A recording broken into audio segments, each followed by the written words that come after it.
This skull is anywhere between 2.5 to 3 million years old, and it's got a perfectly fossilized brain. Welcome to the Layman's Odyssey. This is the fossil folio, and I should probably talk a little bit more about that, shouldn't I? This skull belonged to an extinct hominin species called Australopithecus africanus, and as I mentioned, it's got a perfectly fossilized brain. Now, how this happens is that something called an endocast is made, where during the process of fossilization, calcium-rich water goes into the fossil through the sediments that, cover up the fossil, and it creates a perfect replica of inside of the cranium. So, you get a detailed skull like that.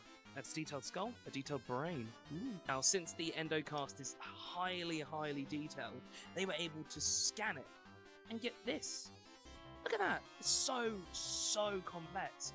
Well, for a fossil. They're able to tell how it was developing, considering this fossil was from a child.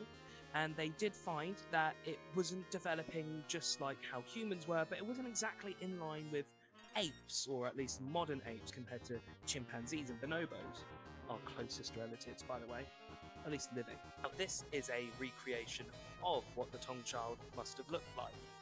I probably didn't mention it was called the Taung child fossil, so there you are.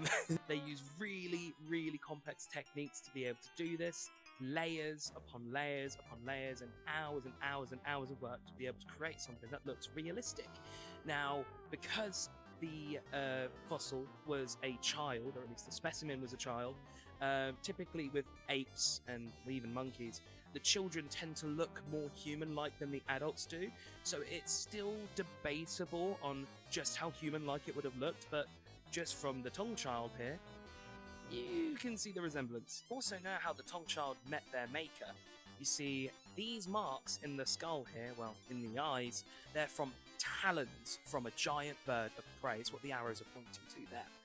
Now, that means this poor little kid was grabbed by the eyes and just absolutely annihilated. Just to finish off, here is a bit of a timeline. It's a bit simplified and still looks complicated to look at, of the human story here. Have a little look at that, and I might be talking about any one of these species on here later. Well, I say later, at another point. There are some of the sources that I used for this video, mainly the book at the bottom there. That's a fantastic read. I'm still going through it. It's a lot to take in. Thank you for joining me on the Fossil Folio. This has been the Layman's Odyssey. Be sure to like, share, comment, all that good stuff, and I'll see you in the next one. Take care.